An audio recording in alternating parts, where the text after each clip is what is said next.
Yeah, Esther. Yeah, prayer. But also mainly the one in the Apocrypha. Huh? We can pray for you. All right, good. Pray for you. Say it again. Oh, no, you always want to start with prayers. Always want to start with prayer. It ain't going to be, long, but... Muddy will find out you're dumb.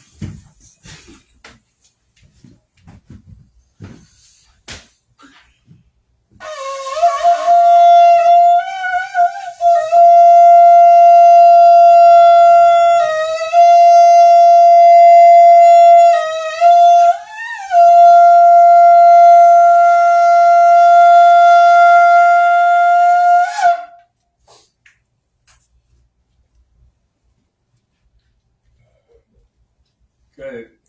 Rakatha Yahweh. Rakatha Yahweh. Yahweh Shai. Yahweh Shai. Rakatha Yahweh. Rakatha Yahweh. Yahweh Shai.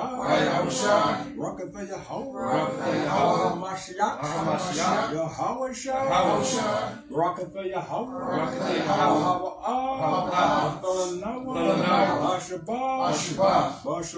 Bashalom. Rakatha Yahweh. Rakatha Yahweh.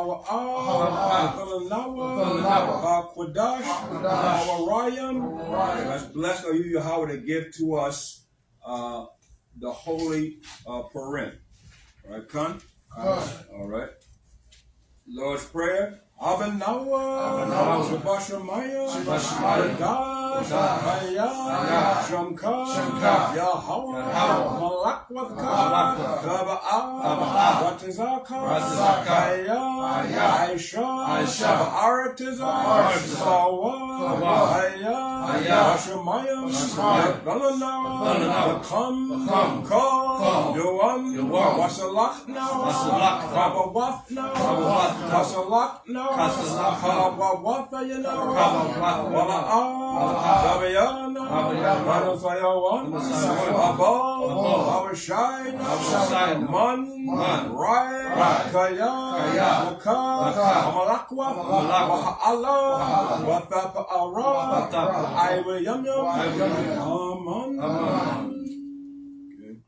Ten Commandments. Ha'ashara Matazawaf.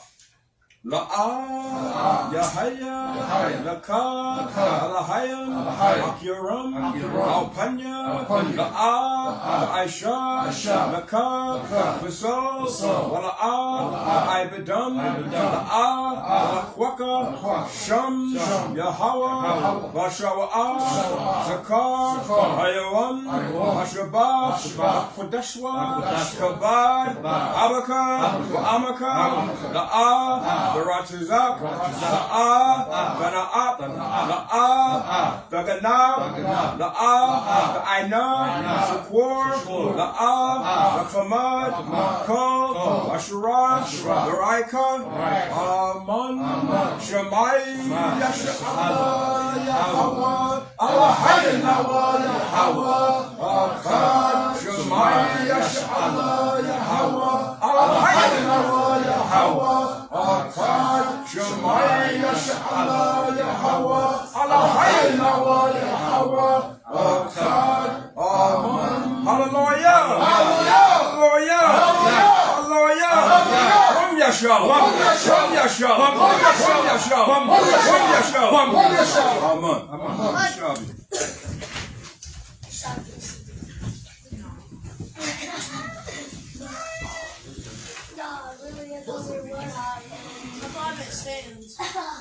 But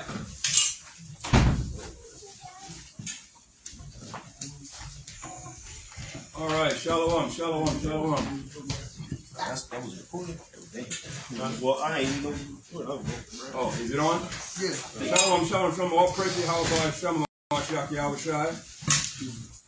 I just want to welcome all the brothers and sisters here. This is actually Purim. As you know, when what they call a leap year. So actually, there's 2 Purims. This is the first one, February 24th, and then the next one, because of the leap year, our forefathers added an extra Purim. You'll read that in the history. And the next Purim would be March 24th. Con?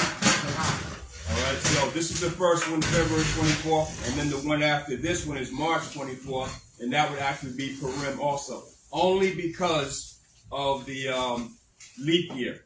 Con? So our forefathers compensated for the leap year. Okay, so we had to do that because when the leap year came, if you didn't compensate for it, it would throw everything for the next following year out of order. So they compensated for it. So they had what they call an extra Purim. They had extra Purim in there. Con? So this is the first one, February 24th. All right? And so we're just going to go to the book of Esther. And we're going to start with the first verse. And of course, we're not going to read the whole chapter, but we're going to go over significant parts of it. Con? All right, read the first verse. Esther 1 and 1. The book of Esther, chapter 1, verse 1. Now it came to pass in the days of Ahasuerus. This is Ahasuerus, which reigned from India even unto Ethiopia. So there you go. So now this is the time when Israel was in, of course, under the Persian Mede Empire. Con? And it says this is the time when King Ahasuerus ruled. His other name was Xerxes the First. Con? So this was Xerxes the First, and I got a list here of all the Persian kings. They ruled for over almost 200 years. And they go a list of all the Persian kings. And if you can look on here, see the fourth one down? Okay, Xerxes the First, Ahasuerus. He ruled from 465 to 425 BC. This is the one that was during the time of Esther. Con? All right, this is one during the time of Esther. Now, he ruled for almost, 20 years or so? Okay, Con? So read that first verse again, one more time. Now it came to pass in the days of Ahasuerus. This is Ahasuerus, which reigned from India even unto Ethiopia, over 120 provinces. So what he's reading there is now the Persian Mede Empire has 127 provinces that they're over. That's big. That's big, right? Yes, sir. From where? India to Ethiopia. That's big, huh? That's bigger than the United States. You know that, right? Con? America has what they call 50 states. 50. This has 127 provinces.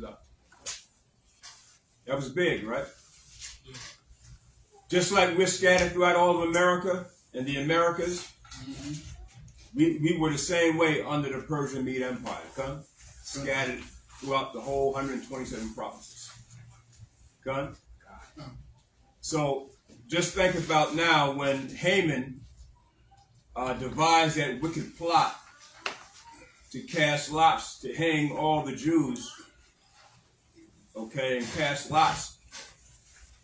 He devised that wicked plan to cast lots and to kill all the Jews throughout all the 127 provinces.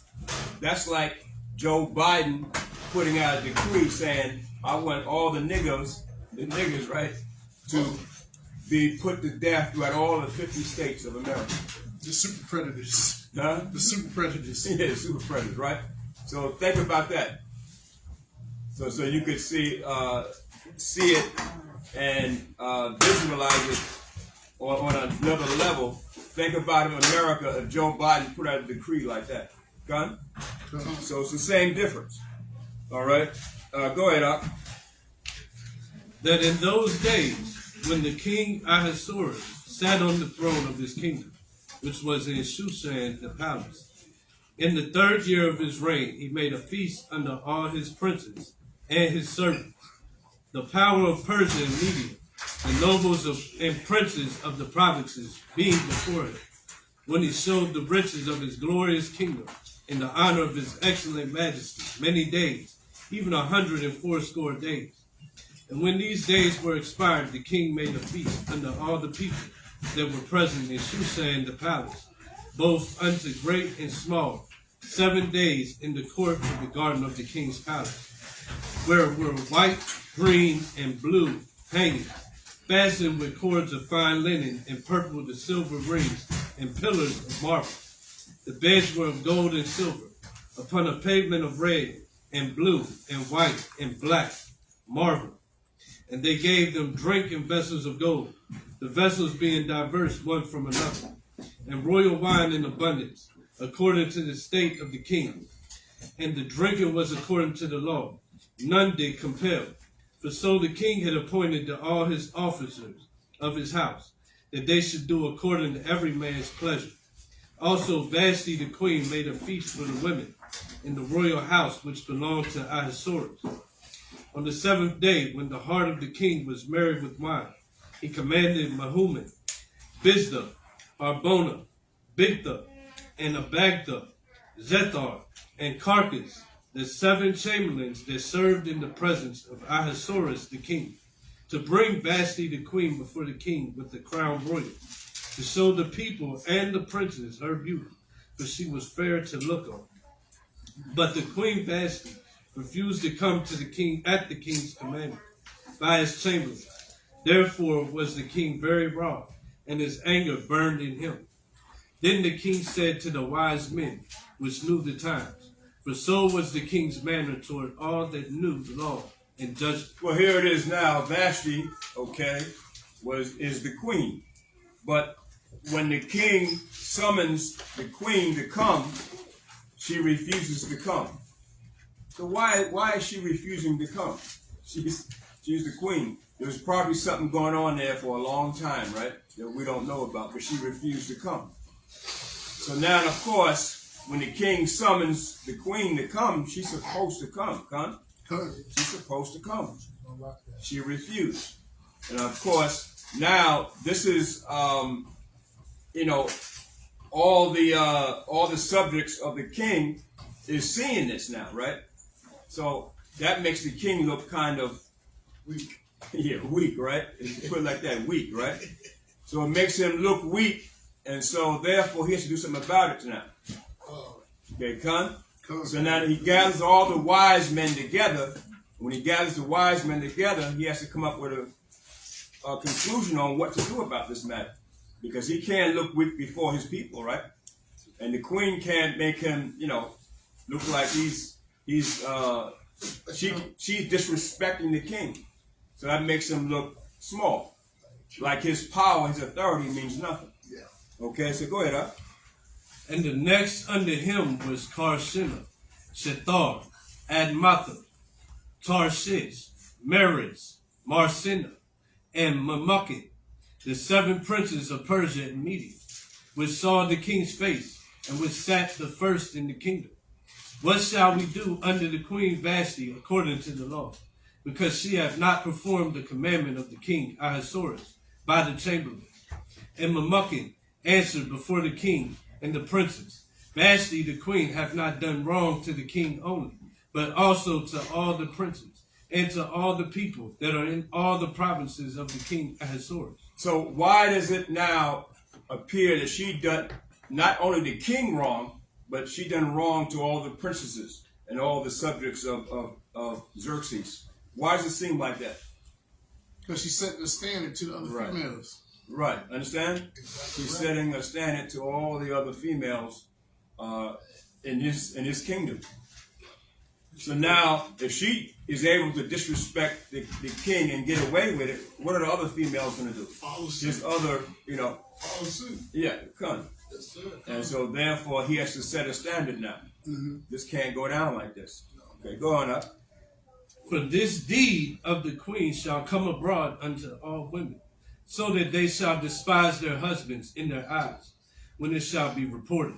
The king Ahasuerus commanded Vashti the queen to be brought in before him, but she came not. So now, here's the queen. She's disrespecting the king, Ahasuerus. And so, she's the queen, and she's not going to comply with the commandment when he asked for her to come. So what's that going to do with your wife? Okay? How is your wife going to think now when you command her to come to you? What's that going to do? It's like the one bad apple in the bunch. Right. Understand? So that's going to go throughout the whole kingdom. And now you're going to have all these wives saying, well, if Queen Vashti didn't comply to the commandment of the king, I ain't got to hear you. There you go. I ain't got to come to you. I ain't got to hear your commandment. Right? And there you go. So you have to set the standard. And so this is what Ahasuerus is doing. Okay, go ahead, Al. Likewise shall the ladies of Persia and Media say this day unto all the king's princes, which have heard of the deed of the queen. Thus shall there arise too much contempt and wrath. If it please the king, let there go a royal commandment from him, and let it be written among the laws of the Persians and the Medes, that it be not altered, that Vashti come no more before King Ahasuerus, and let the king give her royal estate unto another that is better than she. Okay, so that's what's going to be the decree now. All right, so she's not going to be able to come to the king no more after that. Right? So he's going to put her away. In a sense, put her away. Con? All right, go ahead.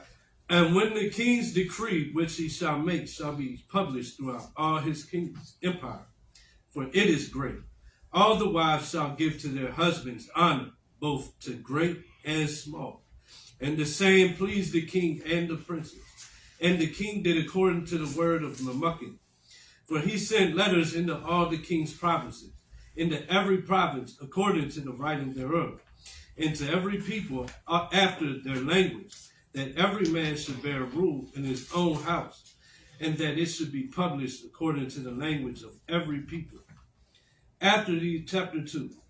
After these things, when the wrath of King Ahasuerus was appeased, he remembered Vashti and what she had done, and what was decreed against her.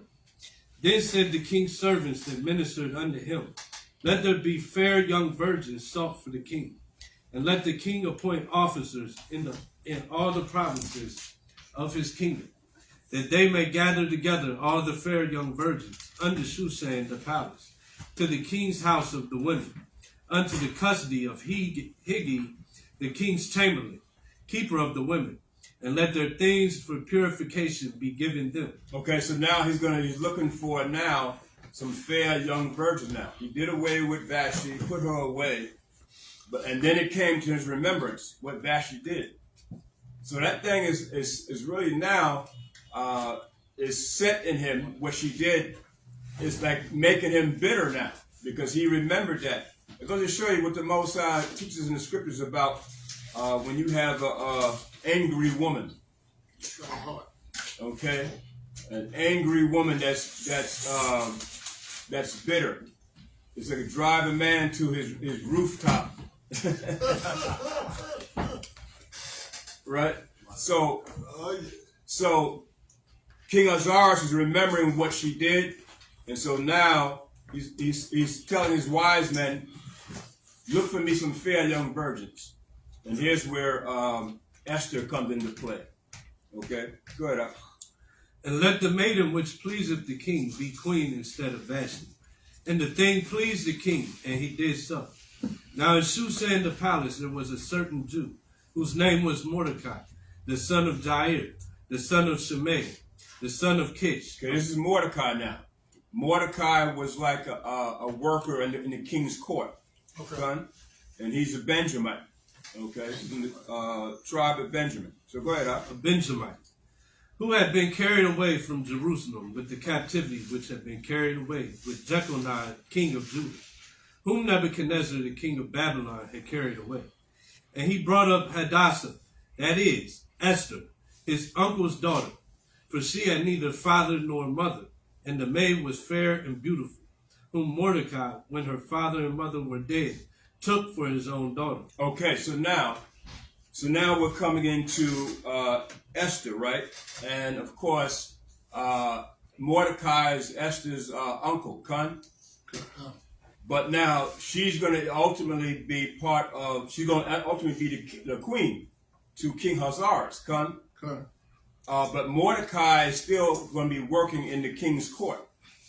And so, of course, Mordecai ultimately checks up on her every now and then, Con. And so, but the Most High is in play here. But what I want to show you is that when we go to the Apocrypha, the book of Esther, show you that the Most High had already showed Mordecai what was going to happen.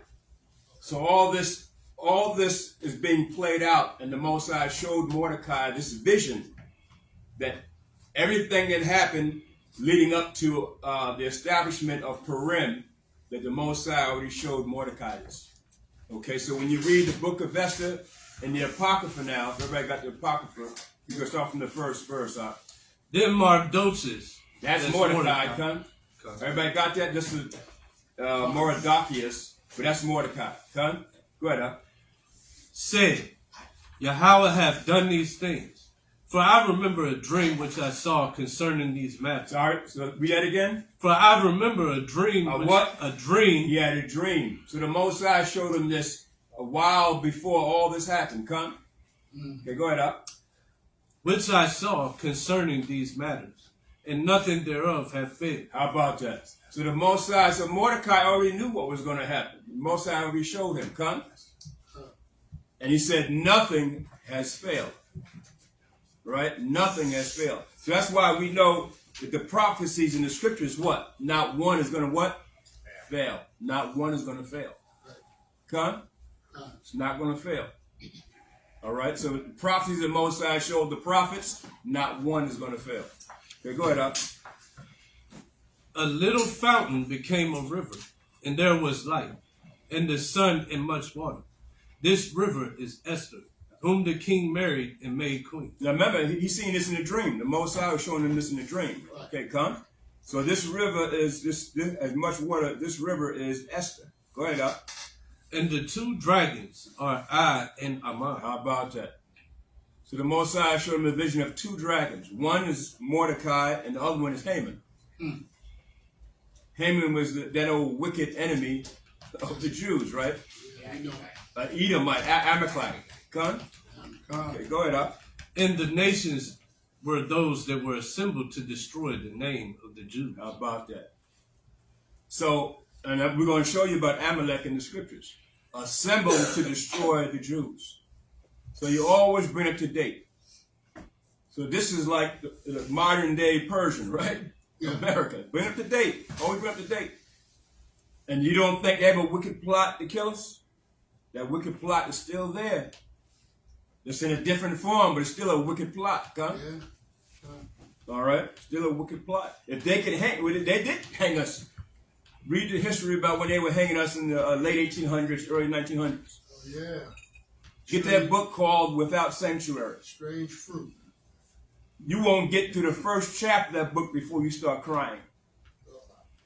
Because it's a pictorial history of us, of them lynching us. Mm-hmm.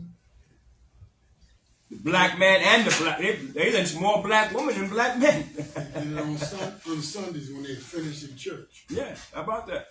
It'll make you cry. Okay, so go ahead, Doc. And the nations were those that were assembled to destroy the name of the Jews. And my nation is this Israel, which cried to Yahweh and were saved. For Yahweh hath saved his people, and Yahweh hath delivered us from all those evils. How about that? So this is Mordecai in the vision now, in the dream. He says, and my nation is Israel, right? Which cried to the Most High. So what do we got to do today? Same thing. We got to go to the Most High. Come? We have to cry out to the Most High. We don't do that enough. And especially as a nation. Yeah, okay, we do it individually, and we're supposed to for our families and all that, but also as a nation, we're supposed to go to the Most High. Okay? So the same way we did it back then, and Purim was established, and the Most High delivered us from that wicked plot, okay, we got to do the same thing today, because that wicked plot is still going on. Okay? There's a plot against our people. From the elite, the Illuminati, the heads, the U.S. government is a plot against our people. And they know we're the Hebrews. Okay, so there's a plot. And we got to cry to the Most High. Okay, go ahead, Doc. And Yahweh hath wrought signs and great wonders, which have not been done among the Gentiles. How about that? So signs and great wonders. And those signs and great wonders is coming. Did you hear about what's coming on? They say April 8th.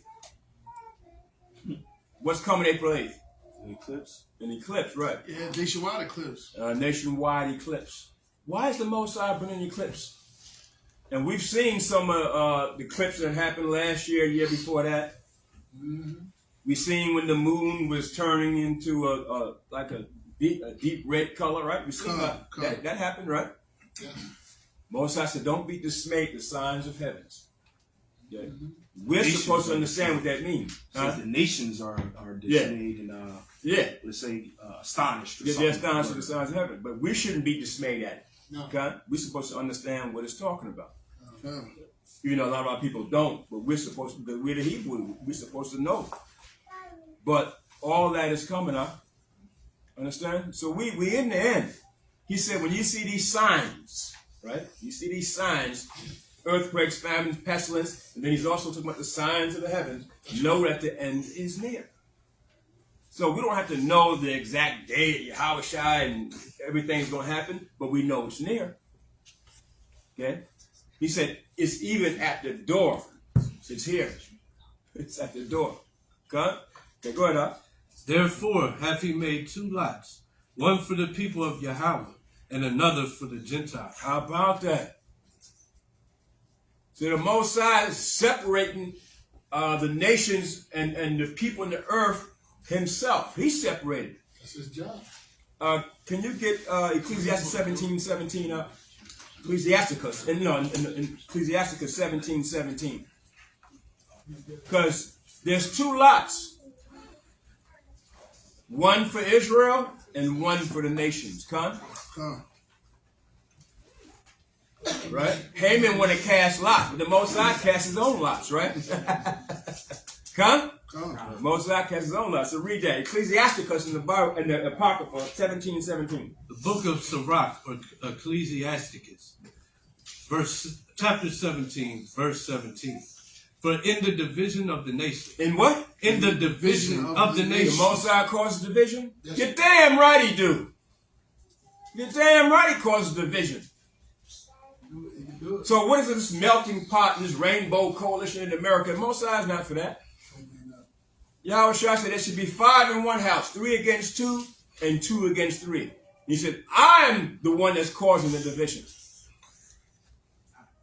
Okay, go ahead up. Of the whole earth, he set a ruler over every people. Set a rule over every people. Go ahead. But Israel. But who? But Israel. But who? But Israel. Go ahead. Is Yahweh's portion. How about that? The Most High said, I got 2 lots here. Here, 1 and 2. Which one you want to be? Yeah. The Most High said, okay, I'm taking this one for myself. And who gets the other lot? You know, his buddy. Satan. Satan, you can have that lot. Because why? They're nothing to me. Creatures. That's the lot for the Gentiles. They're nothing to me. That's what he's saying, huh? They're nothing to me. And that's what the Most High was showing when you read the whole story in Esther. He was showing what?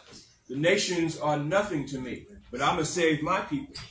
So, Haman, you could cast a lot and try to kill all the Jews you want, but I'm going to save my people. And he turned that wicked plot around as a recompense upon his own head. Right? So go ahead, huh? Whom being his firstborn, he nourished. It being his what? His firstborn. So now, if Yaakov can get Exodus, was it 4:22? Yeah. Can I bring out after that Deuteronomy 32:8-9? Yeah. Another matter of fact, we're coming to that. Okay. We're gonna come to that anyway. Yeah, we're coming to that. What you need? Exodus 4:22. Let's read it right quick. Just to establish and edify the Book of Exodus, chapter 4, verse 22. And thou shalt say unto Pharaoh, Thus saith Yahweh, Israel is my son, even my firstborn. Right? So that goes along with what we just read in Ecclesiasticus, right? 17, 21. 17 and 18. 18. See? Israel's his firstborn. Go ahead, finish it.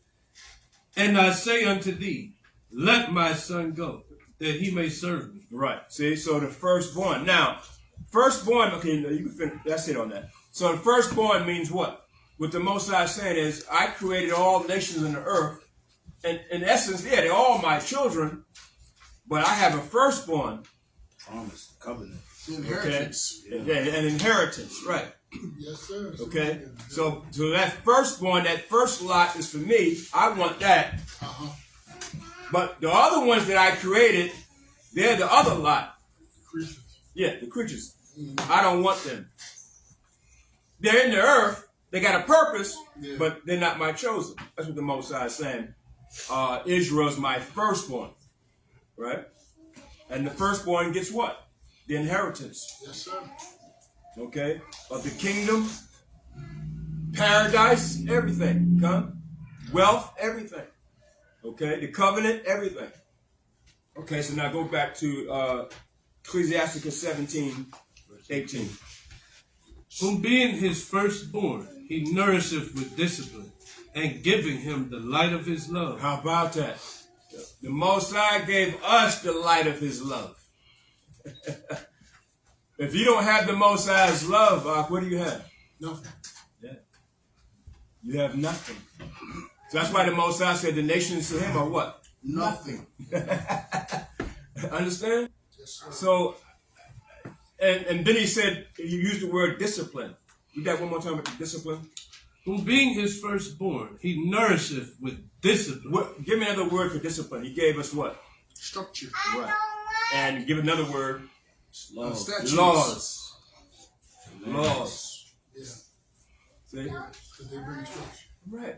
Because giving a nation law, statutes, commandments breeds discipline. That's right. And structure, like you said. Come.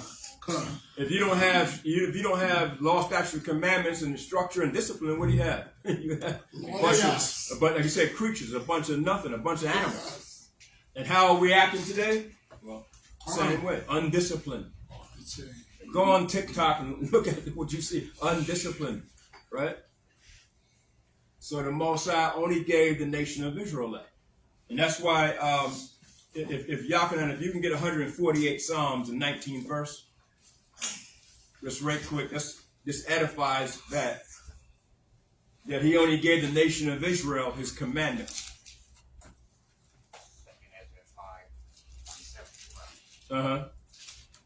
If you want to read it, yeah. And among all the multitude of people, 2 Ezra 5:27.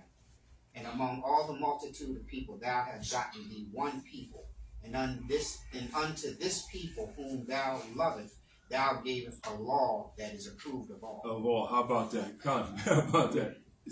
That goes along with that too. So tell me where you were at. That was 2 Ezra 5:27. Okay, now you read. Psalms what? 48 and 147. 140. Was it 147:19? 147. 147:19, right? The book of Psalms 147, verse 19. He showeth his word unto Jacob, his statutes and his judgments unto Israel. He hath not dealt so with any other nation. He has not dealt so with any other nation. Oh, well, what about the white man? He hath not dealt so with any other nation. The Arabs? He hath not dealt so with any other Africans? nation. He hath not dealt so with any other nation. Chinese, Japanese. He hath not dealt so with any other nation. Right, how about that? Go ahead, Doc. Praise ye Yahweh. So how about that? He hadn't dealt so with any other nation, Doc. So you're talking about all these nations in the earth. The Most High hasn't dealt with them. So who deals with these other nations? Their God, their idol gods, are what? Are spiritually sent to them by Satan. That's their God.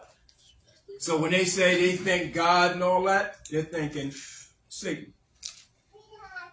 People mistakenly think that they're saying, at the Oscars and all that, right? That they're thinking the Most High. No, they're thinking Satan, who is their God, right? And then they receive what? A statue, an idol god, for it, right? Right. But the Most High is saying he ain't dealt so with any of these nations at all. Okay, go back up. Sirach chapter 17, verse 18.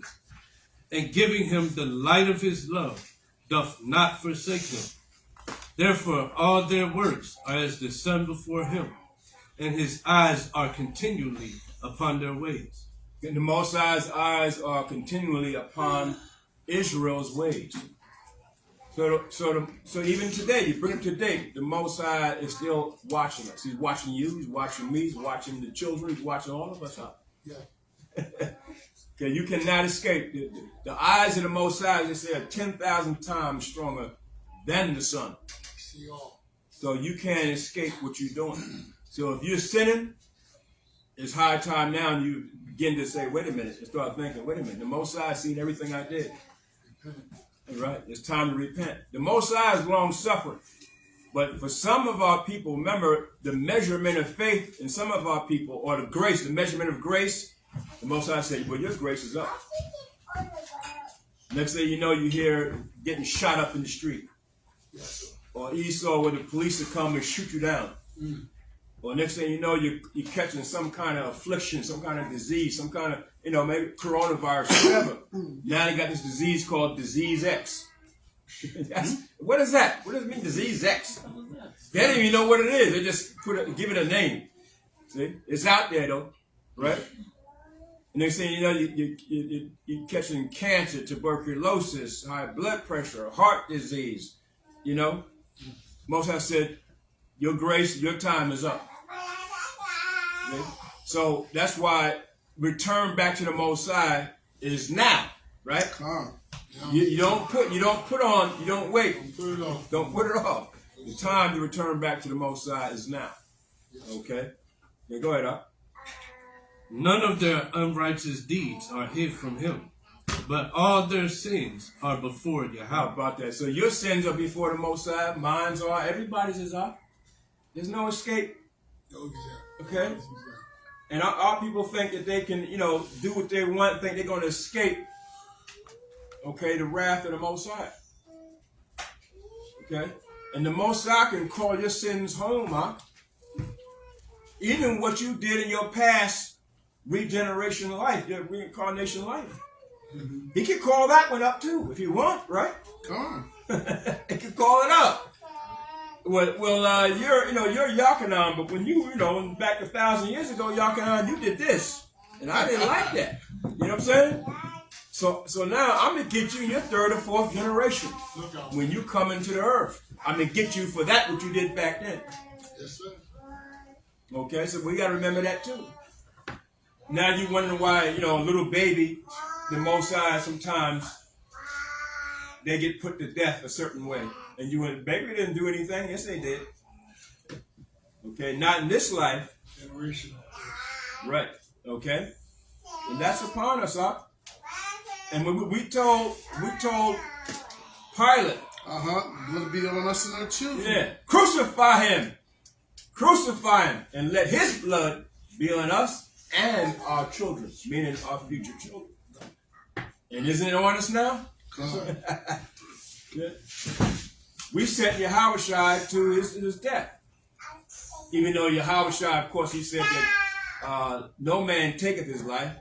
He lay it down for Israel. But still, we still said out of our mouth, crucify. Yeah. We got to pay for that. We have to pay for that. Okay? Somebody got to pay for that.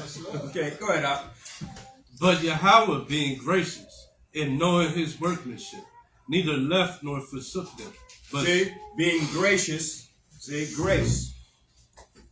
Okay? Didn't forsake us. Because when the Most High commissioned Yahushua to come down to die for the sins of the nation of Israel, that was what? That was the grace, the long suffering. Okay? Because if Yahushua didn't do that, remember the disciples didn't want Yahushua to go anywhere. But he said, look, if I don't go, you cannot receive the comfort. So I have to do this. They felt sad, but he had to go. Okay? Okay, go ahead, Up. But Yahweh, being gracious and knowing his workmanship, neither left nor forsook them, but spared them. The arms of a man is as a signet with him. Okay, that's it on that one. Go on, Up. And get 2nd Ezra 6:54. The book of 2nd Ezra, chapter 6, verse 54. And after these, Adam also, whom thou madest Lord of all thy creatures, of him come we all, and the people also whom thou hast chosen. You know something? You have to read above that. what's above that? Start from 51. I think it's 51. 651. Yeah, but yeah, start from 51, then read down. Unto Enoch thou gavest one part, which was dried up the third day. Okay, no, but okay, start from 54, and we're gonna read on down to 54.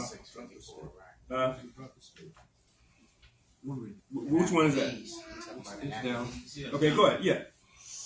Verse 55. All this have I spoken. Now read 54 one more time. Yeah. And after these, Adam also, whom thou madest Lord of all thy creatures. Of him come we all, and the people also, whom thou hast chosen. So everybody came out of, right? They say Adam, but the Most High, even what we were discussing last week, the Most High made all the creatures, right? That's right. He made everybody. But Adam, he made righteous. And the chosen is going to come out of that lineage, that seed. Come? Out of Seth. Right, come? Alright? So the chosen come out of Adam. Go ahead, huh? All this have I spoken before thee, O Yahweh, because thou madest the world for our sake. So he made the world for Israel's sakes. Come? Come. So everything, the earth, everything was made for Israel's sakes. That's why ultimately Israel is going to have to be put back up on top of the earth in rulership. Yeah. Okay, comes? Come. Okay, go ahead, huh? As for the other people, which also come of Adam. See, so other nations, right, come of Adam. Go on. Thou hast said that they are nothing. What are they? They are nothing. What are all the nations? They are nothing. Nothing. See, how come the preachers don't read that scripture? Because they're going to have to explain it. They don't want to reveal it. They don't want to reveal it. They're nothing. So nothing from nothing leaves what? Nothing. Nothing. They're nothing, huh? You know what I'm saying? The elite of Esau is really what? Nothing. The elite of the Chinese, Japanese, Arabs, Africans, what are they? Nothing. Okay? And we can say that with confidence. They are nothing. Because the Most High said it. Come, go ahead, huh? But be like unto spittle. They're spit. I'd rather have somebody punch me than spit at me. Because spit is what? The lowest thing that a man can do to another man. Yeah. You spit on a man, meaning you're nothing, right? Yeah. That's the lowest thing. So the Most High said, "There's spit." Okay, go on. And has likened the abundance of them unto a drop that falleth from a vessel. So that's like lint that fall off your garment, right? You ever get the brush? Lint brush, yeah. Your lint brush, you look at it, that's what they are to the Most High. Nothing, huh? See? So we're that special people. But, the problem is we're not acting like it. We're not acting like the example that Yahweh Shai set forth in the scriptures. We have to be the example of the chosen people. And we're not acting like it. We're too lewd out here. We're too nasty out here. Right? We're too naked out here. Too sinful. Right? Nakedness is like a performance now. How naked can you get? Right? It's like a performance now. So they get naked and then they do a TikTok video to see who can get the nakedness. It's sickening, right? It's lewd. And this is what you have. Men are doing it, women are doing it, doesn't matter. And then you teach your children the same thing. See these little children dancing, the way they dancing, right? That's the truth, man. Got the little kids. Right? Got the little kids doing it, man. Go ahead, Yakino. This is the book of Psalms, chapter 82, start verse 5. It says, "They know not, neither will they understand. They walk on in darkness. All the foundations of the earth are out of course. I have said, ye are gods, and all of you are children of the Most High. But ye shall die like men and fall like one of the princes." Right, how about that, huh? What chapter is that? That's Psalms 82. So the Most High said we're gods, but we're going to die like men. So a god, right, a power, is different from the regular man. Absolutely. How about that? Most High likens us to a power, a God, understand? Like an angelic figure. That's how we're supposed to be. But when you act like a man, which is like, like a creature, a heathen, right, on the earth, that's the lowest thing you can act like. Yes, we're out of course. Yeah, we're out of course, and we gave that up for what we have now. This madness. Yeah, we were once angelic beings, huh? You ever read about David's 37 mighty men? You all ever read that? Never read that? In the book of Samuel, read David's 37 mighty men, what they could do, huh? One man can take down 800 men. One man, because he was so in the spirit, went into a snowy pit when it was snowing outside and killed 2 lions. He didn't have to do that. He could let the lions in the pit, right? But he just felt so in the spirit. He said, let me go and kill these lions. I got nothing else better to do. Kill 2. Yes, sir. Right? What did Samson do? Yeah, he grabbed a lion and went back out. Right, went back out there in the war. What did Samson do? 1,000 men. Jawbone of the egg. Didn't have no weapon on him. Seen that jawbone over there? Said, let me go get that. Here come 1,000 men. That's a good weapon. Yeah, but a regular jawbone wouldn't have did it. Okay. The Most High, what did he put? The Most High put a spirit in that jawbone, huh? Because you figure after about maybe 10 minutes, so the jawbone would have just crushed, right? Yeah. The Most High put a spirit in that jawbone, made it like an elite weapon. It was anointed. Yeah. So you don't know the level that we were on, man. On purpose. Yeah. And David said, Most High, what do you want me to do? Am I going to win this war or not win the war? Most High said, no, you're going to go, you're going to fight, and you're going to win the war. And David always asked the Most High. David said to the priest, come in, bring that linen ephod with you. I got to ask the Most High something. And he went right there and asked the Most High, the ephod, when the priest wore that ephod, the ephod would light up, and the Most High would talk to the priest through that ephod. David said, come in. I think it was Abiathar, priest Abiathar. Bring that. And David spoke to the ephod, and the Most High, yes, said, David, you're going to win this war. Go out and take your military out. He only had 600 men with him. Yes, sir. If you read that history, only 600. Okay, Con? So David had that spiritual power with him too. But it was with him to win. So we have it too. But we don't exemplify it. We don't go to the Most High for it. So how do we instruct others to get back to that point, that place? Again, it takes what? Teaching. You got to go out there and call our people. That's why Yahushua said, come follow me. I'm going to make you a fisherman of men. Oh, yeah, I got a rod. Yeah. So, right. And your rod is what? Yes, sir. So your rod, this has to be your rod. Divine word. Yes, sir. Right? And remember, read the parable of the laborers. It said the laborers were out there and our people milling around. Okay, just milling around doing nothing. Read that parable. And then the prophets went out there and said, come, won't you come work for me, work for the Most High. And I'm going to pay you a penny to work for the Most High. Right? But they weren't doing nothing. Right? Something to do. And then they went out again. I'm going to pay you a penny. Right? To work for the Most High.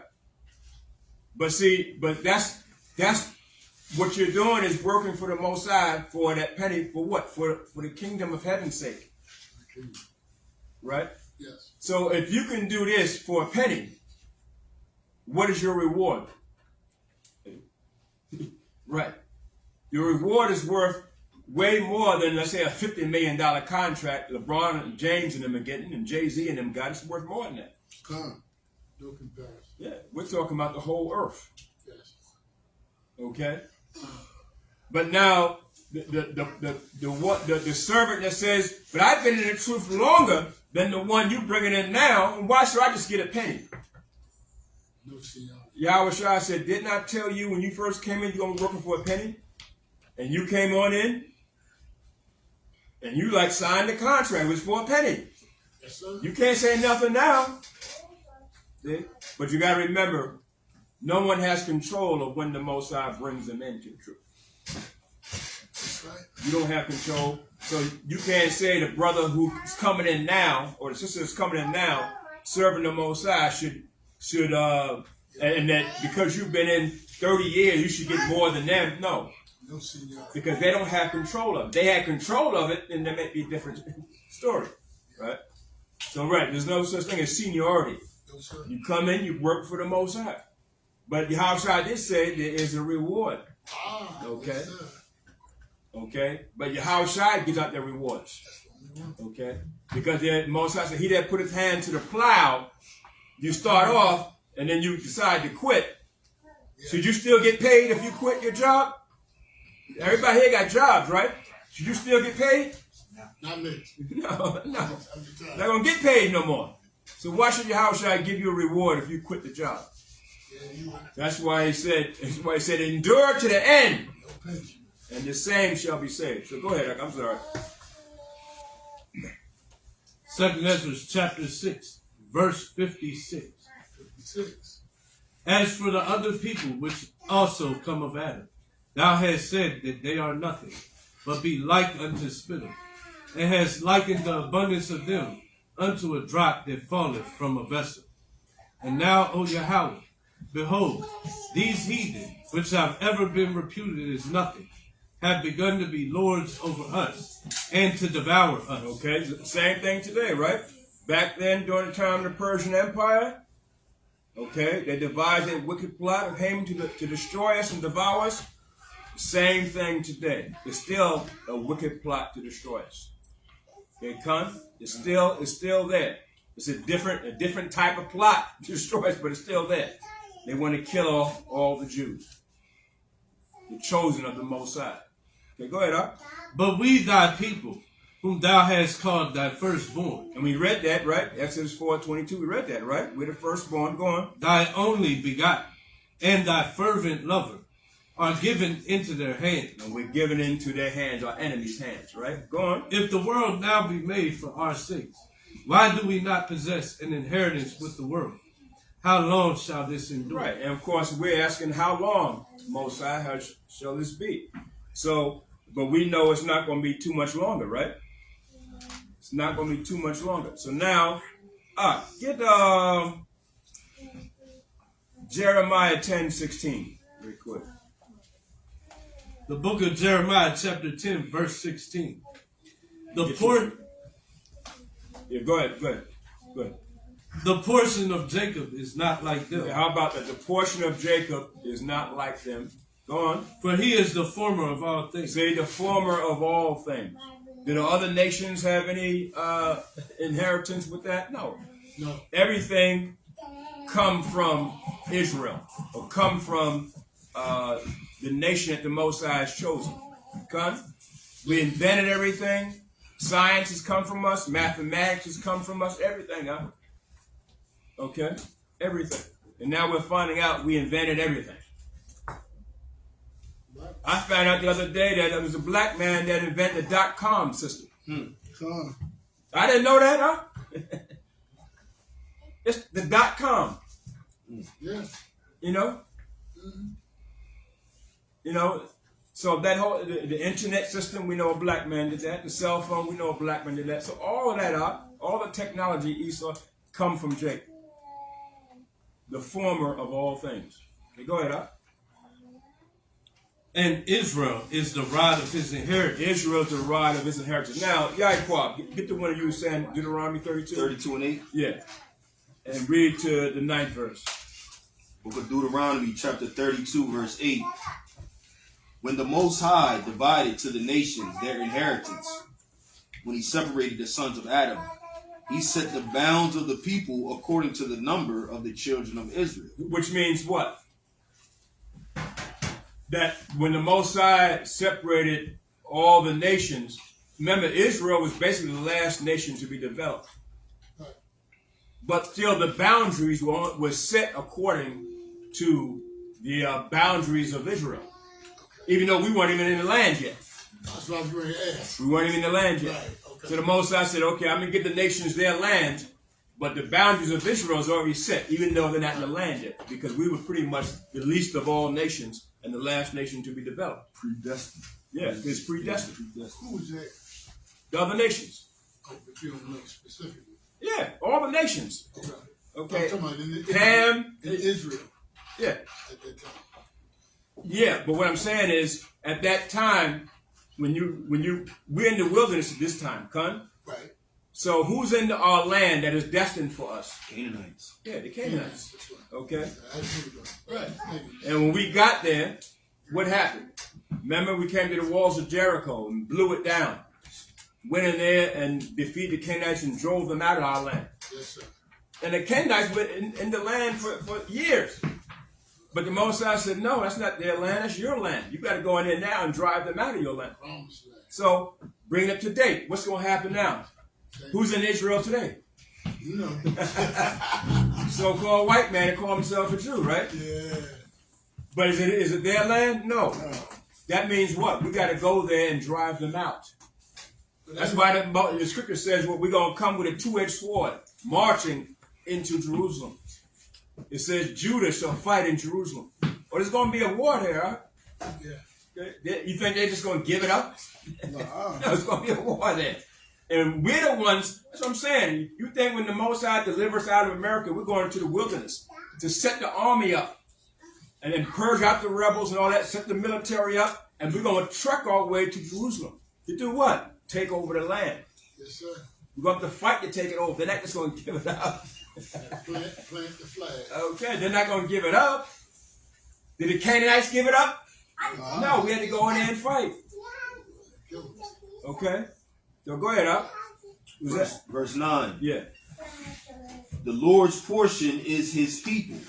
Jacob is the lot of his inheritance. How about that? So there you go again. Jacob is the lot of the Most High's inheritance. Con? So where Jacob is the lot of the inheritance, which means the Most High has separated Israel, and that is in Leviticus 19. So we get Leviticus 19. Where the Most High separate.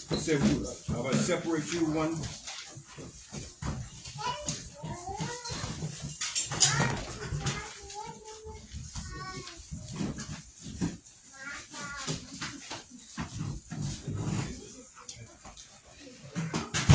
How about Leviticus 20 and 26?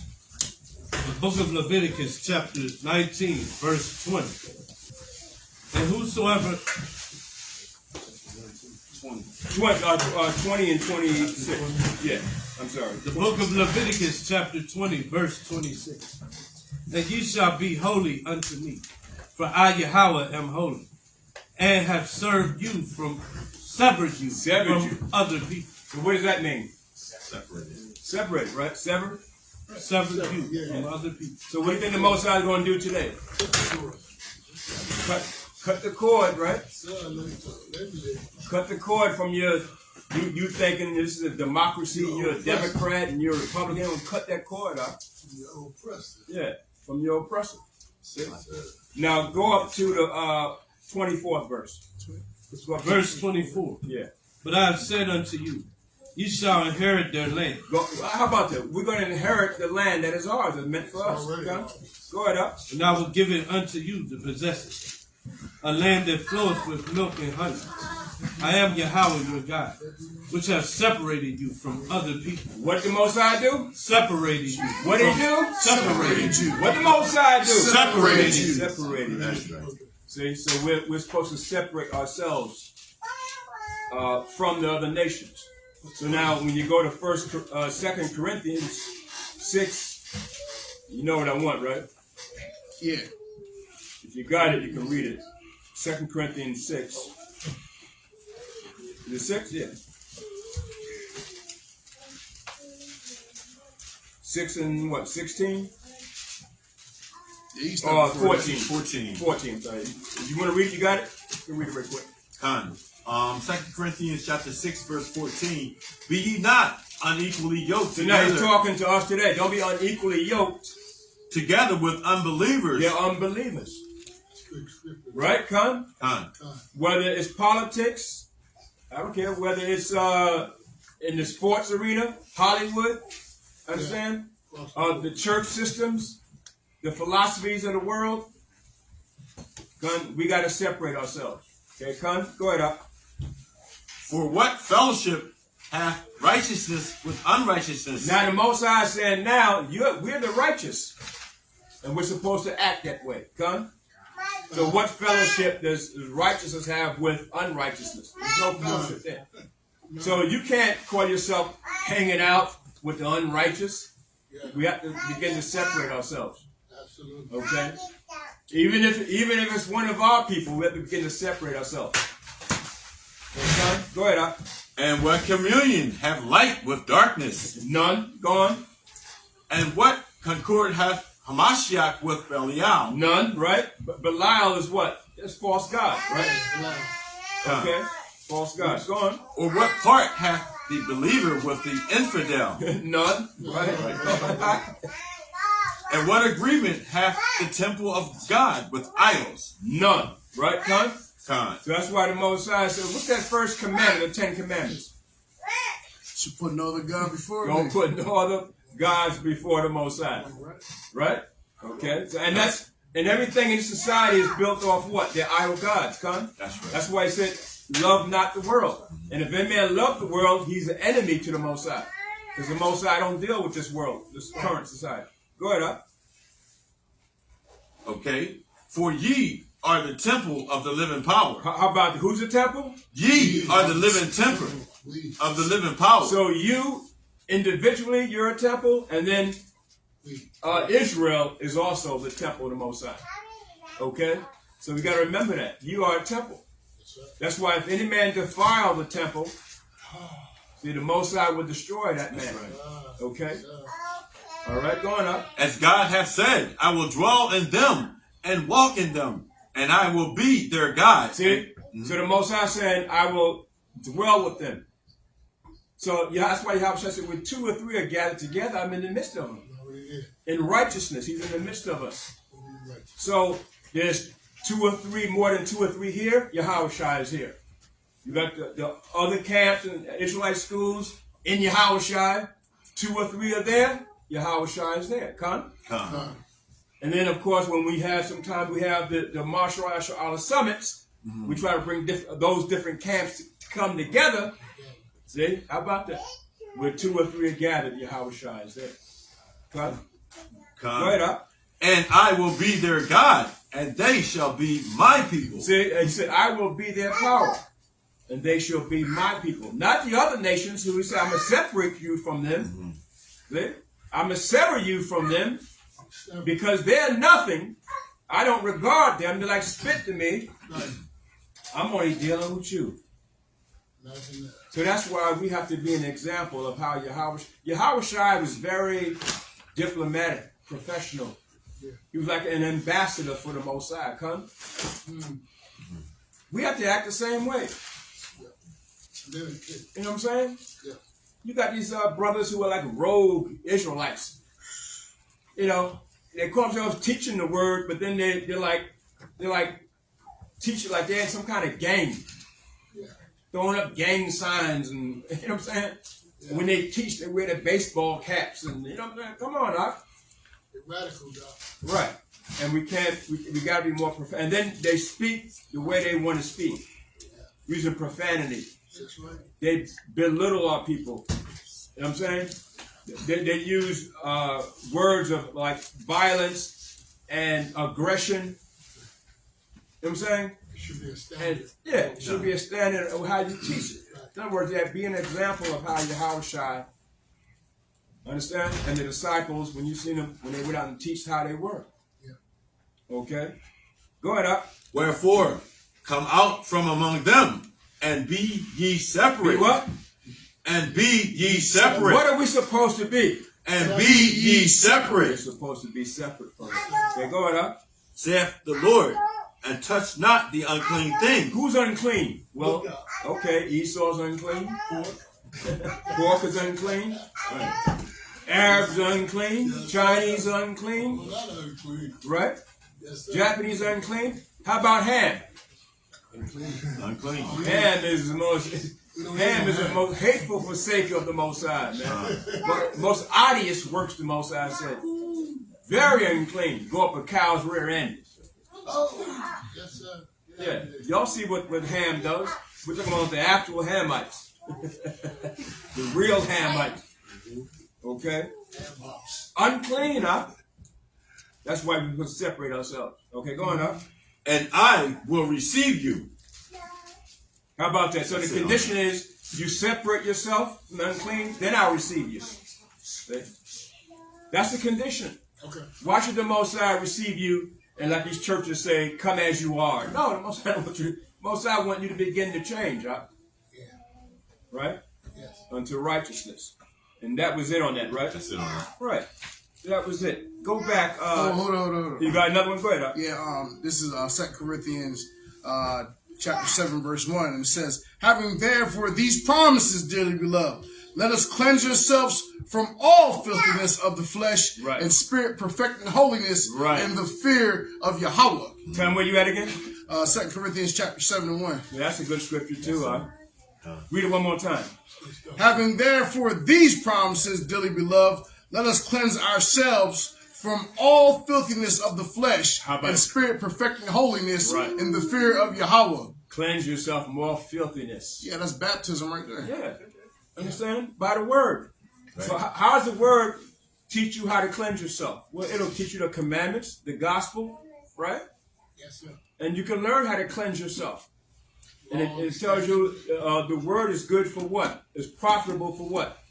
Reproof, doctrine, instruction, and righteousness. That's how you can clean yourself. Right? See? So the blueprint is here. We're not following the blueprint.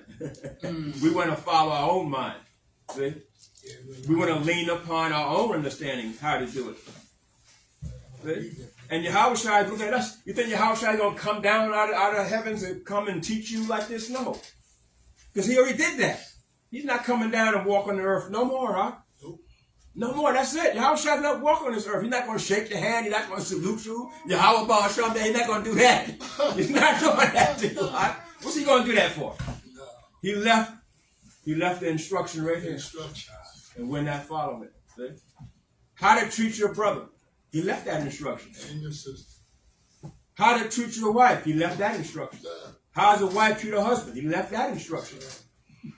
Brotherhood. He left that instruction. See? What to eat, what not to eat. He left that instruction. Right? How to deal with your neighbor. He left that instruction, didn't he? Mm-hmm. So why he got to come down and teach you again? He said, no, I chose you 12. And you disciples and you prophets. You're going to teach them. And you got to deal with that madness. For the Negro that rises up against the truth. You got to deal with that now. Yahushua ain't dealing with that, huh? Right? We got to deal with that. See? But Yahushua is looking for the ones who's ready. See? Read the book of Acts. When Paul went into certain cities and towns, he said the ones in Thessalonica were more willing and ready to hear the word. Yep. But the ones over there, they weren't ready. I'm going to shake the dust off my foot, and I'm going to deal with the ones over here in Thessalonica. They were more willing and ready. See the difference? That's what Yahushua is looking for. Go back now to Esther in the Apocrypha. And we left off at the 11th verse. 1 and 11. Esther what? No, 11. Or the 12th. Right? Esther what? In the Apocrypha, Esther. Okay? And he read up to the 10th verse. I think we had 11th verse. Right. Yeah, go ahead. Verse 10. Therefore hath he made 2 lots, one for the people of Yahweh, and another for all the Gentiles. And we went through all those scriptures, right? Once he read that, before, then we started going to all those scriptures. Now you understand, right? The two lots. One, he chose one for Israel, and the other lot was for the nations. Go on out. And these two lots came at the hour and time and day of judgment before Yahweh among all nations. Right, see? So now remember, Mordecai is seeing what? A vision in a dream. Before the whole, everything that happened that you read about in the book of Esther leading up to Purim, Mordecai had already seen it in a dream and a vision that the Most High was showing him. Right. Okay? And this is what a lot of people understand, that Mordecai already knew what was going to happen. Con? All right, go ahead, Al. So Yahweh remembered his people and justified his inheritance. So the Most High remembered his people. Is the Most High remember us today? Yeah. The Most High remember you. Yeah. The Most High know you. He remembers you. He didn't forget Lost, you. but not forgotten. But in our minds, because we're in the flesh, we think, Most High, where you at? I'm tired of this. Yeah. Yeah. See, because we're in the flesh. But the Most High, I didn't forget. Okay, going up. So Yahweh remembered his people and justified his inheritance. Therefore those days shall be unto them in the month Adar, the 14th day, the 14th and 15th day of the same month, with an assembly and joy and with gladness before Yahweh, according to the generations forever among his people. Okay, now hold on. Now get to Esther in the Bible and get the 9th chapter.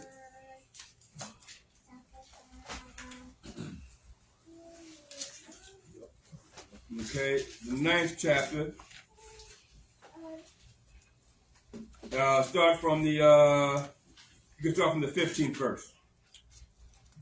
The book of Esther, chapter 9, verse 15. For the Jews that were in Shushan gathered themselves together. Okay, hold on. Read the first verse. Just read the first verse. Chapter 9, verse 1. Now in the 12th month, that is the month Adar. Now what month are we in? The month Adar. The 12th month. Adar, the 12th month. Con?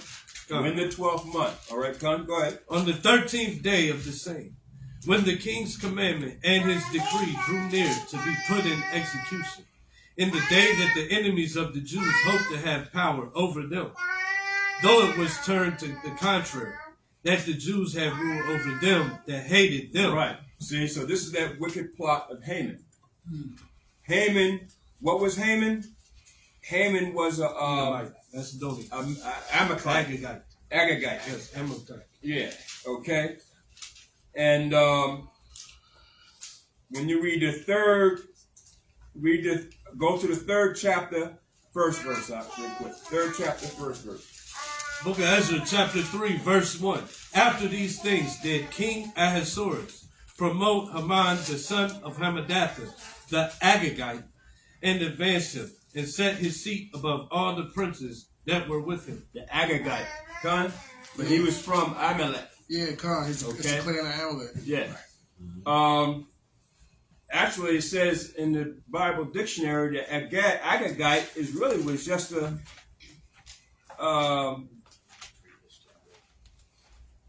is really just like a title. Agag was an Amalekite. Amalekite. Right. Agag. He saw, if he put that, he's trying to deter us from knowing. Right. Edomite. Yeah, he's an If he Edomite. put that. Yeah. If he put that, he's trying to deter us from knowing he's I'm an trying to Edomite. Right. Because Agag was an Amalekite.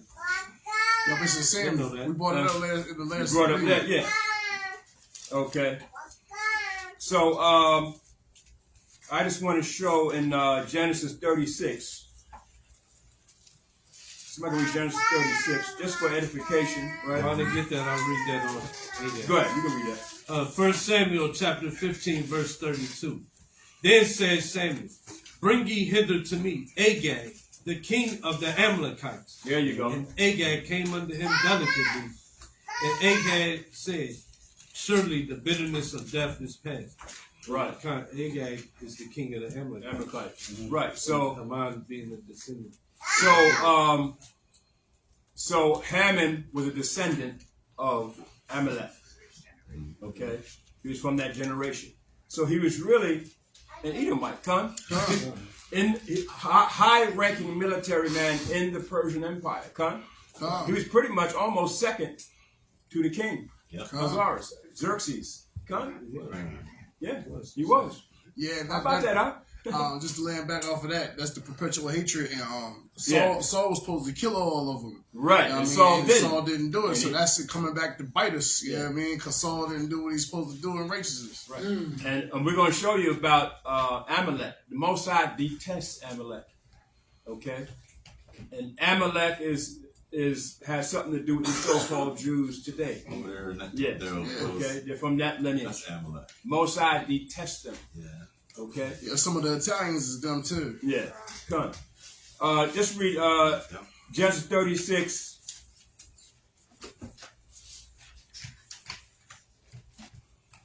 And 12. You can read 12.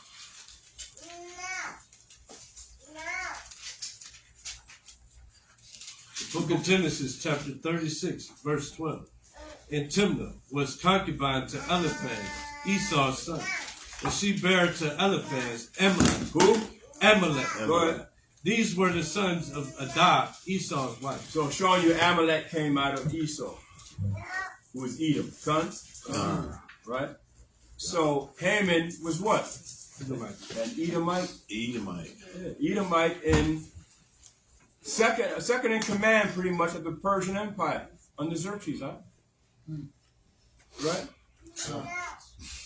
So now when you go back to Esther, I just want to show. Give me a second. Right. It was Esther. 9. You still at 9? Yes, it was 9. I'm sorry. Get Esther 3 again. Read that from the beginning. Book of Esther, chapter 3, verse 1. Mm-hmm. After these things did King Ahasuerus promote Haman the son of Hammedatha, the Agagite, and advance him and set his seat above all the princes that were with him. Okay, now jump down to the 7th verse. Verse 7. In the first month, that is, the month Nisan, in the 12th year of King Ahasuerus, they cast Pur, that is, the lot, before Haman from day to day, and from month to month, to the 12th month, that is, the month Adar. Now you go back to the 9th chapter. Now, this is when they cast the lot, they were in what month? The first month. So a whole year later. So a whole year later, It said they cast lots each month. each It month. said month to month. Yeah.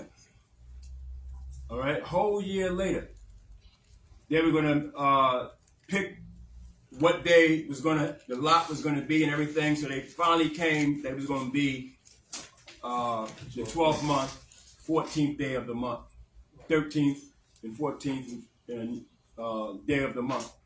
They were going to have this Pur, right? Going to hang us in the gallows. Doing lynching. Lynch, yeah. Actually, it was a lynching, right? Yeah. Way back then, they were still lynching Negroes. Yes, sir. Right? So now when you go to the 9th verse, in the 9th chapter, first verse, it tells you now we're in the 12th month. So a whole year later, right? Going up. Read it again. Yeah, read it one more time. Esther chapter 9, verse 1.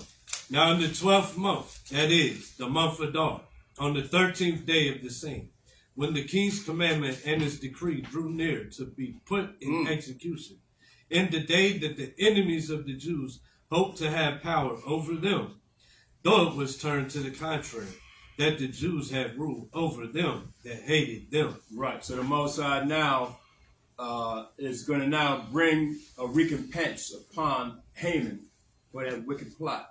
And Esther was used as a critical individual and played a role in this. Because if Esther wasn't in the position she was in as queen, Right. that's why the Most High had it where Vashti had to get out the way to make room for Esther, because these things were going to happen. Oh, yeah. Mordecai seen that in the dream. Okay. Okay. You seen that in the dream. That's why you read the one in the Apocrypha. And he said these two dragons. One was Mordecai, one was Haman. Right. Most High set it all up. And Mordecai knew it was coming. You know what I'm saying? He seen it. So that's why he he developed that relationship with his with Queen Esther, and he was the uncle of Queen Esther. He developed that relationship. It was like he treated her like his daughter. Okay, come, and he made sure she was all right every day. He would call in there and ask for, how is Queen Esther? How is Esther doing? At that time, she wasn't queen, but still. All right. So it was like that. So read the second verse, 9 and 2. Verse 2. The Jews gathered themselves together in their cities throughout all the provinces of the king Ahasuerus. How many provinces? Well, it was 127. Right. That's like saying in all 50 states now, we got to get all our people in all 50 states to come together. Yeah. Can we do that now? It seems like it's almost like an impossible thing now, right? All people are so messed up and divided, and got Edomite husbands and Edomite wives, and into politics. Can we really get all our people together? No, but we can get the ones who are what? Who are in Yahushua. Back to the Lord. Right. Who want to return back to the Most High. Those are the ones. And I would say it was probably the same way back then. Yeah. I'm pretty sure you had some. Well, with the return, it said when returning, all those that the Most High Spirit stirred up. Okay, to return. So you had Israelites who were married to Persians back then. Yeah. Right. Did they return? More than likely not. And the ones that did, right, they had to get put out. They had to get put out. Right. So same thing gonna happen today, huh? All right, go ahead, Aka. Verse 2. I'm going to start from the beginning. The Jews gathered themselves together in their cities throughout all the provinces of the king Ahasuerus to lay hand on such as sought their hurt, and no man could withstand them, for the fear of them fell upon all people. How about that? Now, what if you can go out here right now and put your hands on the Edomite? Say, it's over, man. Take him like this, it's over. Take a sword. You know what I'm saying? Can't do that now until it's time, right? But you notice how they had to wait till it was what? It was time for them to do it. Come? Jake would step up to be their hero. Right. Right. It would be Jake that's doing it, and Jake is right. Trying to fight Jake. Trying to fight Jake. It'd be crazy. Right. And then there's ones that had the anointing of the Most High, because during the time of Judas Maccabees, I can't remember the brother's name, he tried to step up like he was leading the charge too. He was leading it. Yeah, he got smited there too. He got smashed. Right. You have to wait on the time when the Most High says it's time now. Come. Okay. Go ahead, Up. And all the rulers of the provinces, and the lieutenants, and the deputies, and officers of the king helped the Jews, because the fear of Mordecai fell upon them. How about that? So now the Most High is raising up Mordecai now. Notice how Mordecai is gaining power, more power, and more power. Right? Mordecai ended up being what? Taking over Haman's position. He ended up with the royal garments and a crown on his head and everything. See? Because he waited on the Most High. But if you're not going to wait on the Most High and try to thrust yourself in a position that the Most High didn't give you, what's going to happen? He that exalt himself shall be what? Shall be brought low and abased. Right? Go ahead, Up. For Mordecai was great in the king's house, and his fame went out throughout all the provinces. For this man Mordecai waxed greater and greater. Thus the Jews smote all their enemies with the stroke of the sword. Yeah, how about that? So that's like you going out there now and just with your sword, just taking them down. That sounds good, don't it? Sound like something I can do right now. Just today I can do it, right? But you got to wait on your Yahushua. It's going to come. It's going to come up, right? We got to wait on the Most High. Yeah, go ahead. I've got a question. Yeah. So since we're in 9, right? I like to go to chapter 8, 17. So this is debunking that right now. So if you can read 8, 17. You want to read it? If you got it right now, you can read it. Let's read it loud. Okay. In every province, in every city, whithersoever the king's commandments in his decree came, the Jews had joy and gladness. a feast and a good day. Mm-hmm. And many of the people of the land became Jews, for the fear of the Jews fell upon them. How about that? So they try to sucker their way of They trying to sucker their way in there, yeah. And act like they was us. But yeah. In chapter 9, it shows that you getting killed anyway. Yeah. How about that? Yeah. Yeah, because the fear of the Most High came on the whole land. Good. Because they seen that that wicked plot of Haman was turned around. Mm-hmm. There was nothing they could do. Look, they had built these gallows throughout 127 provinces, huh? Do you know they built it 50 cubits high? You know what a cubit is? 2 feet. About 2 feet. 2 feet. Yeah. 2. So 2 times 50 is what? 100. They built the gallows 100 feet high, huh, to hang us all on there, huh?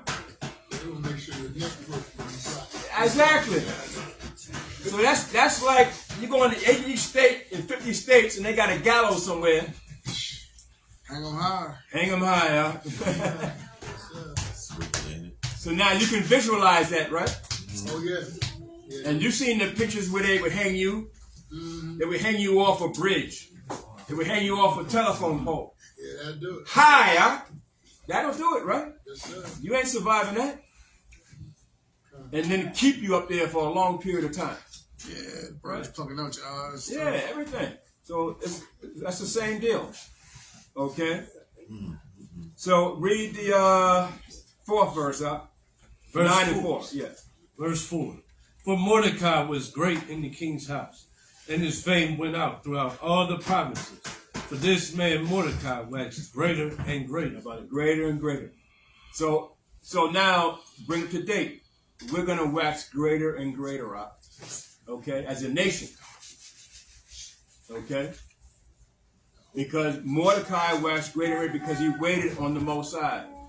Queen Esther waxed great and great. She waited on the Most High. And I'm telling you something. Queen Esther was not no Uncle Tom. She did not love Xerxes, King Ahasuerus. She did not love him. Okay? Even though she had to deal with him, of course, sexually and all that, but she didn't love him. She hated him. Read it when she prayed to the Most High, she hated him. Right? You read that prayer? Yeah. She says, Most High, I hate this. I hate this. Well, the condition I'm in. Huh? Yeah, we read it at the... Yeah, you read it before. Right. She hated him. But she did it for her people. She said the adorning of herself was like a menstruous rat. Like a menstrual, yeah. Understand? Is this the same Osiris that married a Set? Who? This is the same Osiris that married a Set. No. That goes back further, right? Yeah. Right. No. Go ahead. You got your hand up? Yeah, I was going to say, you're going to read, possibly read it all the way down to 16. Okay. And then skip the 24, 25. I want to put all the meat on the grill. You want all the meat. Yeah. All right, you want to come up? Straight up, you like Slayer. Okay. Well, we got to tell. Yeah. Go on, read fast. Go on, you can read down. Let's read it down. We're reading verse 5. Yeah. Verse 5. Thus the Jews smote all their enemies with the stroke of the sword, and slaughtered and destruction, and did what they would unto those that hated them. And in Shushan the palace the Jews slew and destroyed 500 men. And Parshadathah, and Dalphah, and Aspatha, and Paratha, and Adalia, and Aradatha, and Parmashta, and Arasai, and Aradah, and Vajezatha, the 10 sons of Haman, the son of Hammedatha, the enemy of the Jews, slew they. But on the spoil laid they not their hand. On that day the number of those that were slain in Shushan the palace was brought before the king. And the king said unto Esther the queen, the Jews have slain and destroyed 500 men in Shushan the palace, and the 10 sons of Haman. What have they done in the rest of the king's provinces? Now what is thy petition? And it shall be granted thee. Or what is thy request further? And it shall be done. Then said Esther, if it please the king, let it be granted to the Jews which are in Shushan to do tomorrow also according unto this day's decree. And let Haman's 10 sons be hanged upon the gallows. So the Most High returned a recompense upon Haman's own head. the Amalekite, right? The Edomite. Okay. Okay, going up. And the king commanded it so to be done. And the decree was given at Shushan. And they hanged Haman's 10 sons. His whole seed, gone, wiped out. Mosai wiped it out, right? No one to carry seed on. Mosai, didn't the Mosai prophesy that? I'm going to show you. We're going to show you. Yeah. Mosai prophesied that. So Amalek going to be wiped out. Okay, going up. For the Jews that were in Shushan gathered themselves together on the 14th day also of the month of Adar, and slew 300 men in Shushan. But on the prey they laid not their hand. But the other Jews that were in the king's provinces gathered themselves together, and stood for their lives, and had rest from their enemies, and slew of their foes 75,000. But they laid not their hands on the prey. On the 13th day of the month of Adar, and on the 14th day of the same rested they, and made it a day of feasting and gladness. Okay, go down to the 21st verse. Verse 20. 21st. 21. To establish this among them, that they should keep the 14th day of the month of Adar, and the 15th day of the same year. So that's where we in now. Son? Purim. Okay. 14th day and the 15th day of the month of Adar. The 12th month. Go ahead. As the days wherein the Jews rested from their enemies, and the month which was turned unto them from sorrow to joy, and from mourning into a good day, that they should make them days of feasting and joy, and of sending portions one to another, and gifts to the poor. So that's why sometimes when Purim comes, you can give gifts. So this ain't like Christmas, but you can give gifts to brothers, right? And portions, right? Yeah. We can do that, all right? So that's like, you know, they have Christmas and they give gifts. Well, we have a day like that. We can give gifts, right? And portions to one another. But of course, it's not Christmas. It's Purim. So you can do that, all right? You can help your fellow brother out, and, you know, if he needs whatever he needs, and send him a gift or some portions, whatever they might need. You can do that on that day. And actually, you can do that anytime, actually. But on this particular day, that's what Israel did. All right? And we send gifts to one another. And that's Purim. And Purim is a high holy day that really we dedicated this day to the Most High. It wasn't a high holy day that the Most High gave Israel. It was a high holy day that we gave actually the Most High. And it became ceremonial law. All right? And okay, and read the 26th verse. Down to it. Huh? 24 on down. You want 24 on down? Yeah, 24 and 25. Okay, go on, read that. Verse 23. And the Jews undertook to do as they had begun, and as Mordecai had written unto them, because Haman the son of Hammedatha, the Agagite, the enemy of all the Jews, had devised against the Jews to destroy them, and had cast Purim, that is, the lot, to consume them and to destroy them. That's what Purim means, right? In the Hebrew, right? Parwarayim. Parwarayim. It means to cast lots. All right? Purim. All right, Khan? In the Hebrew. Go ahead. But when Esther came before the king, he commanded by letters that his wicked device, which he devised against the Jews, should return upon his own head, and that he and his sons should be hanged on the gallows. Wherefore they called these days Purim, after the name of Purim.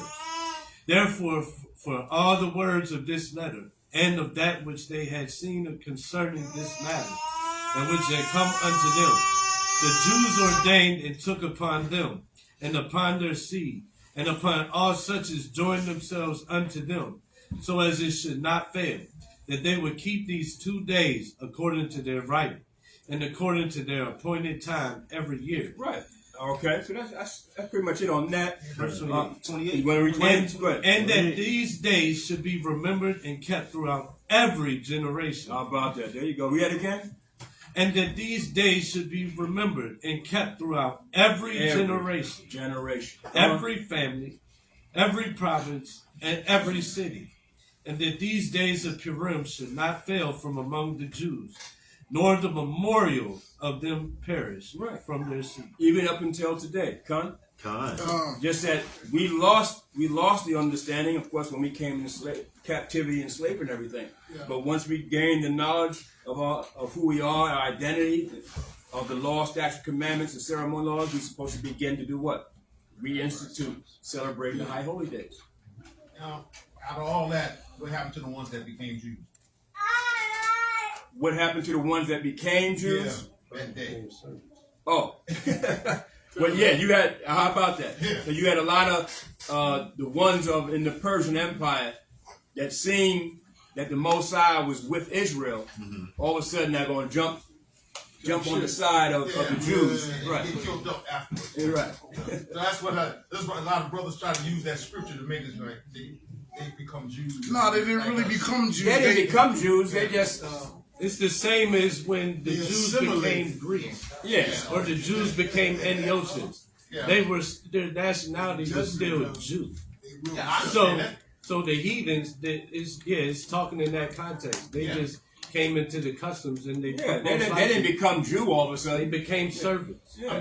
What I'm saying is, when brothers read chapter 8 and 17, they stop. They don't go into the next chapter and see what take place. Oh, okay. I They got you. do. They just already have what's the Preconceived notions. Yeah, it's that we are one world, one God. He loves everybody. It's already in their mind. You gotta remember, it's already set that in their mind. Christianity is embedded It's deep in the embedded. mind. So they'll read it. They read the next chapter, but they still can't get past. Oh, it says Jews, Right. but they think that like Yahweh ain't even mentioned in this whole this whole book. So they think that Yahweh ordained it. No, it's Right. just saying they became Jews in terms of customs, the same way Maccabees is a history Yeah, book. it doesn't say And thus saith the Maccabees Lord says became that Jews Jews. became Antiochians Yeah. or Greeks. Their nationality was still what it was. Right. They just joined into the customs of that nation. Because So- you have a lot of nations that's going to It join wasn't with genuine. Israel. Right. They did it more so because of the power the Jews had. So it's like, all right, we fear that. Right. We fear that. you know, we gonna just go ahead. But I'm sure over time they still was who they are, so they came back to who Right. they was. And remember, the returning, that small returning was after this, right? Right. And numbered amongst the genealogies, you had a genealogy of servants that returned. So, like when it says the Nephilims, that was servants. If you look that up in the blue letter, Nephilims is servants. So that whole genealogy of Nephilims was servants. It gives you a genealogy of even Solomon's servants. They were still servants, still Jews. Right. I mean, the servants that came out of Egypt, they were servants. They were Egyptians, but they were servants. Well, they got Con? killed. And they had to follow the customs of Israel. The scripture said that there's going to be one that's going to grab the skirt of him that calls himself a Jew. Yep. What are they going to do? They're going to follow the customs. You know, There's going to be Isaiah different nations that follow the customs. That's all. They're going to follow customs. Isaiah 14. Yeah, Isaiah They 14. the ones that cleave. Right, They're cleavers. That's all it is. They're cleavers. And real And they quick, got returned in, or what? Servants. I just want to show you the one about Amalek. Exodus 17:8. Exodus 17 and 8. Just like 3 more scriptures, that's it. Look at Exodus chapter 17, verse 8. Then came Amalek and fought with Israel in Rephidim. And Moses said unto Joshua, choose us out men and go out, fight with Amalek. Tomorrow I will stand on the top of the hill with the rod of Yahweh in my hand. So now this is when we coming out of Egypt, right? Uh-huh. So now, of course, we fighting all these nations because these nations now hear that Israel's now in the wilderness, thinking we weak and thinking that that we don't have no power. They don't know the Most High is with us. So of course, Amalek, being who they are, they're going to come out against us when we are at our weakest state. Okay? And so now Moses is commanding Joshua to go out and fight against Amalek, and the Most High commissioned Moses to hold the rod up. And Moses had to hold the rod up from what, sun up? Until the war was finished. And he needed help holding that rod up. Yeah, he did. And Moses was strong. Yes, he was. Moses was strong. He was strong, huh? Okay? So, his hands got weary. So he needed Caleb. I think it was Caleb and Joshua on both sides. Or Aaron. I think it was Her. Yeah, I think it was her and Aaron. Her and Aaron. Yeah, and Aaron. To hold his hands up on both sides. Okay? All right, go ahead. Because if the rod went down, we would lose the war. So the rod had to stay up. Go ahead. So Joshua did as Moses had said to him, and fought with Amalek. And Moses, Aaron, and Hur went up to the top of the hill. And it came to pass, when Moses held up his hand, that Israel prevailed. And when he let down his hand, Amalek prevailed. But Moses' hands were heavy, and they took a stone and put it under him, and he sat thereon. And Aaron and Hur stayed up his hands, the one on the one side, and the other on the other side. And his hands were steady until the going down of the sun. And Joshua discomfited Amalek and his people with the edge of the sword. How about that, Yeah. So could any of us do that today? No, we wouldn't.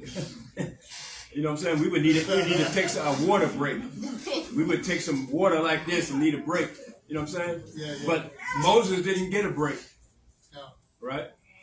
So I'm going to show you how intense it was, how spiritual it was. And remember, Moses way up there on the mountain, and for Israel to have any power over Amalek, when they looked at Moses and his rod was still up, they would have power. That rod began to fall down, they would begin to lose. Right. Got it? Okay. So the same thing now. So now, what's the rod that you look up to now, where you get power from? Yahushua. Right. Yahushua. Okay. And Yahushua is in the volume of the book. Come. Right? This is the rod now. Yeah. Okay, come? This is the power now, right? But he's in the volume of the book in spirit. Them that worship me, the Most High says, worship me in spirit and in truth. Okay? Okay, go ahead.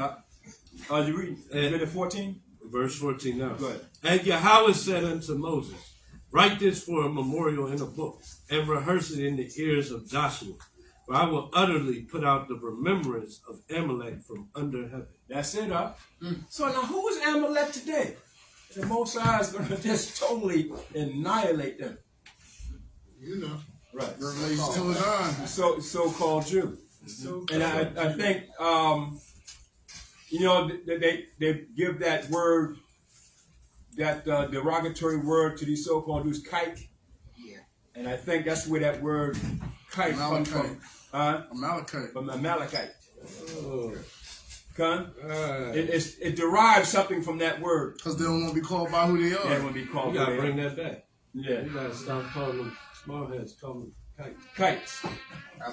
Right. Of seed. Bring it back. They call us niggas. Right? They do. So we're going to call them derogatory word, what they are. Kites. Right? Deuteronomy 25:17.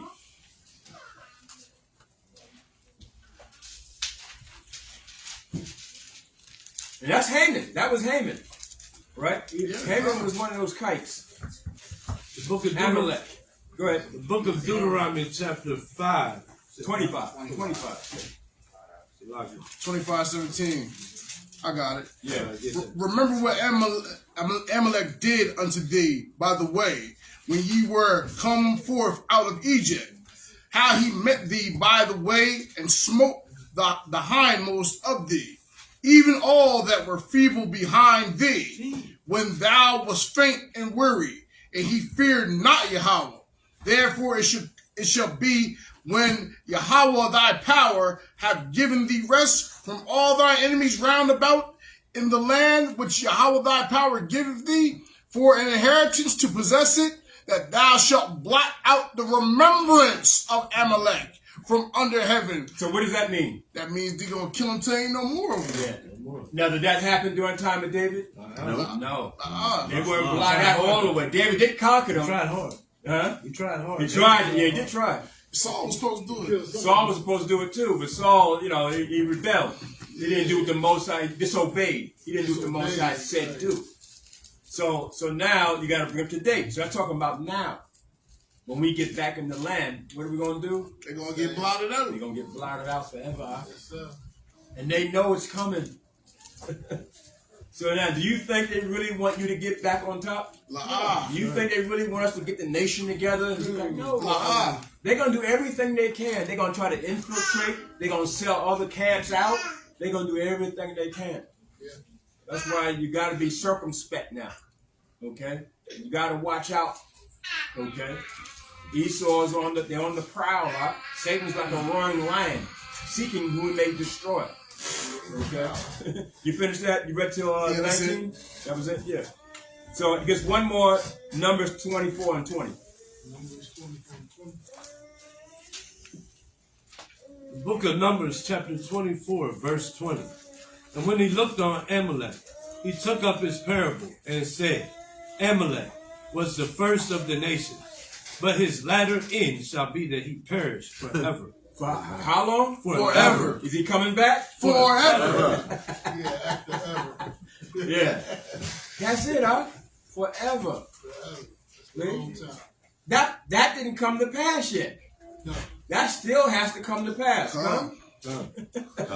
It still has to happen, huh? And it will happen. That's still mentioned in Obadiah, right? That's what Obadiah says. Obadiah 18. Yeah, Obadiah 18. Right. But Obadiah knows even all of them. It was all of them, right? All of them. Well, we need some for slavery. Right. So remember, we even need slaves, huh? Yeah, some of them going to be called by the name to serve. Yeah. We need slaves. So we can wipe out Amalek. But them other ones, Irish and, Italians and, you know what I'm saying? The Polish and Swedish and all of them. What are they going to do? We need them for slaves, huh? Okay? They had us as slaves. They're going to be slaves. Yep. Right? Okay, so that's the deal. So with that, all praise to Yahweh Ba'ashem and Mashiach Yahweh Shai. Kwam Yashalom. Kwam Yashalom. Kwam Yashalom. Kwam Yashalom. You pray up? Yeah. Amadu upon Yakodam.